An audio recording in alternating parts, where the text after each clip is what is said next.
താറാവിനെ വലിയ ടാങ്കിലാണ് ഞാൻ വെള്ളം വെച്ച് കൊടുക്കാറ്, കുളിക്കാനും കുടിക്കാനൊക്കെ. അപ്പോൾ ഒരു ദിവസം എവിടെയോ പോയി വരുമ്പോണ്ട് കോഴിക്കുഞ്ഞുങ്ങൾ ചത്ത് കിടക്കുന്നു. 5 ഉണ്ടായിരുന്നു, അതിൽ 4 ചത്തു കേട്ടോ.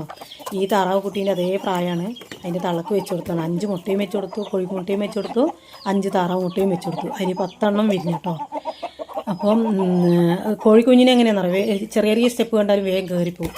ഈ താറാവ് അങ്ങനെയല്ല, താറാവ് കുട്ടികൾ കുറച്ച് വലുതാവണം കയറണമൊക്കെ. അപ്പോൾ ഞാൻ ചെറിയൊരു പാത്രത്തിൽ വെള്ളം വെച്ച് കൊടുക്കാറുണ്ട്. അപ്പോൾ അത് ഈ താറാവ് കുട്ടികൾ അങ്ങനെ കയറാറില്ല. ഈ കോഴിക്കുഞ്ഞാണ് കയറിയിട്ട് ഫുള്ളും 4 ചത്തു.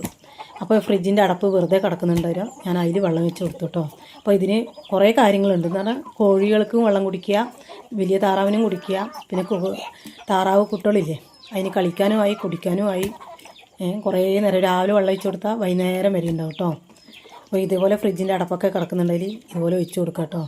അപ്പോൾ കോഴിക്കുഞ്ഞ് വിരിഞ്ഞ് അത് വലുതാകുന്നവരെ വലിയ ടാങ്ക് ഞാൻ എടുത്ത് മാറ്റും, വെച്ച് കൊടുക്കാറില്ല. പിന്നെ വലുതായി കഴിഞ്ഞാൽ കോഴിക്കുഞ്ഞും താറാവും വലുതായി കഴിഞ്ഞാൽ മാത്രമേ വെള്ളം ഒഴിച്ച് കൊടുക്കാറുള്ളൂ വലുതിൽ.